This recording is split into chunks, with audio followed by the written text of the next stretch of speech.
ಛತ್ರಪತಿ ಶಿವಾಜಿ ಮಹಾರಾಜ್ ಅಂದ್ರೆ ಒಂದು ಮುಸ್ಲಿಂ ಇರೋದೆ ಅಂತ ಹೇಳಿ ಯುವಕರಿಗೆ ಮುಂದೆ ಹೇಳ್ಕೊಡ್ಬೇಕು ಏನಿದೆ. ಛತ್ರಪತಿ ಶಿವಾಜಿ ಮಹಾರಾಜ್ ಇಷ್ಟನ್ನೇ ಗೊತ್ತಿಲ್ಲ, ಯಾರನ್ನ ನೋಡ್ರಿ ಬರೇ ಛತ್ರಪತಿ ಶಿವಾಜಿ ಮಹಾರಾಜ್ ಅಂದ್ರೆ ಒಂದು ಮುಸ್ಲಿಂ ಇರೋದೆ ಅಂತ ಹೇಳಿ.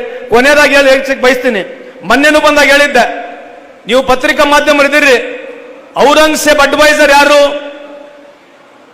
ಕುಲಕರ್ಣಿ ಅಂತ.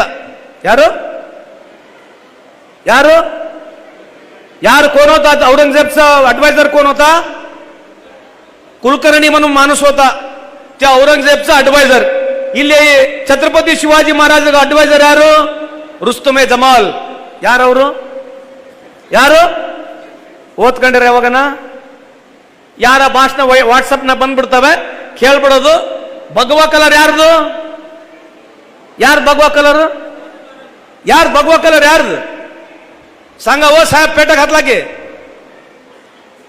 ಭಗವಾ ಕಲರು ಪ್ರಾರಂಭ ಮಾಡಿರ್ತಕ್ಕಂಥದ್ದು ಸ್ವರಾಜನ್ನ ಈ ದೇಶಕ್ಕೆ ಮೊದಲನೇ ಬಾರಿಗೆ ಇಲ್ಲಿ ಈ ಒಂದು ಕಾನ್ಸೆಪ್ಟ್ ಅನ್ನು ತಂದಿರತಕ್ಕಂಥದ್ದು ಯಾರೇ ಇದ್ರೆ ಅದು ಹೆಮ್ಮೆಯಿಂದ ನಮ್ಮ ಛತ್ರಪತಿ ಶಿವಾಜಿ ಮಹಾರಾಜ್ ಅಂತ ಈ ಸಂದರ್ಭ ಕೇಳಲಿಕ್ಕೆ ಇಚ್ಛೆ ಬಯಸ್ತೇನೆ ನಿಮಗೆ.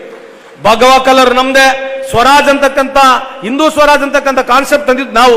ಆದ್ರೆ ನಾವೆಲ್ಲರೂ ಮರಾಠರು, ವಿಶೇಷವಾಗಿ ನಾವು ಛತ್ರಪತಿ ಶಿವಾಜಿ ಮಹಾರಾಜ ಹಿಂದೂಗಳು, ಈ ಭಾರತ ದೇಶದ ಹಿಂದೂಗಳು ನಾವು.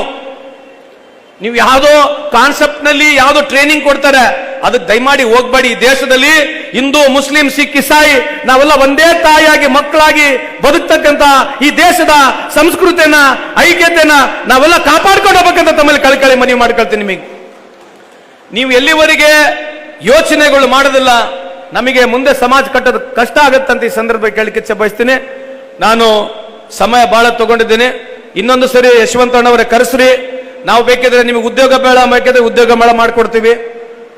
ಯುವಕರು ಓದ್ ಕಲ್ತಿದ್ರೆ ಯಾರಿಗೆ ಕೆಲಸ ಇಲ್ಲ, ನಮಗೆ ಒಂದು ಅವಕಾಶ ಕೊಡಿ, ಅವರಿಗೆ ಕೆಲಸ ಕೊಡಿಸಬೇಕಂತ ಪ್ರಯತ್ನ ಮಾಡ್ತೀವಿ. ನೀವು ನಮ್ಮನ್ನ ಕರೆಸಿ ಸನ್ಮಾನ ಮಾಡಿ ಪೇಟ ಕೊಟ್ಟು ಕತ್ತಿ ಕೊಡೋದಕ್ಕಷ್ಟೇ ದಯಮಾಡಿ ಇಟ್ಕೋಬೇಡಿ ಅಂತ ನಿಮ್ಮಲ್ಲಿ ಕಳಕಳಿ ಮನವಿಯನ್ನು ಮಾಡ್ತೀವಿ. ಇವತ್ತು ಎಲ್ಲರಿಗಿಂತ ಹೆಚ್ಚಾಗಿ ಇವತ್ತು ನಾವಿಲ್ಲಿ ಬಂದು ಭಾಷಣ ಮಾಡ್ತಾ ಇದ್ದೀವಿ, ಬಹಳ ಸುಲಭ ಮಾಡೋದು. ಆದ್ರೆ ಕಷ್ಟ ಪರಿಸ್ಥಿತಿಯ ನಮ್ಮ ಸಮಾಜ, ಈ ಮಟ್ಟಕ್ಕೆ ಇಲ್ಲಿ ಸಮಾಜ ಬೆಳಿಬೇಕಾಗಿದ್ರೆ ಬಹಳಷ್ಟು ಜನರು, ಪ್ರಮುಖರು ಈ ಮಠದಲ್ಲಿ ಈ ವಿಶೇಷ ಈ ಇಂಥ ಊರುಗಳಲ್ಲಿ ನಮ್ಮ ಇರತಕ್ಕಂಥ ಜನಸಂಖ್ಯೆ ಕಮ್ಮಿ ಇದೆ. ಆ ಜನಸಂಖ್ಯೆಯಲ್ಲಿ ಇಷ್ಟು ದೊಡ್ಡ ಪ್ರಮಾಣಕ್ಕೆ ಅಚ್ಚುಕಟ್ಟಾಗಿ ಇಂಥ ಒಂದು ಭವನವನ್ನು ತಾವೆಲ್ಲ ನಿರ್ಮಾಣ ಮಾಡಿದಿರಿ. ಇರ್ತಕ್ಕಂಥ ಎಲ್ಲ ಸಮಾಜದ ಮುಖಂಡರುಗಳಿಗೆ ಎಲ್ಲರೂ ಏನು ಕಷ್ಟ ಬಿದ್ದು ಇಲ್ಲಿವರೆಗೆ ಈ ಸಮಾಜನ ತಾವು ತಂದಿದ್ದೀರಿ. ನಾನು ನಿಜಕ್ಕೂ ನನ್ನ ಮಂದಾಳಿಂದ ತಮ್ಮೆಲ್ಲರಿಗೆ ಧನ್ಯವಾದಗಳನ್ನ ತಿಳಿಸಲಿಕ್ಕೆ ಇಚ್ಛೆ ಬಯಸ್ತೀನಿ.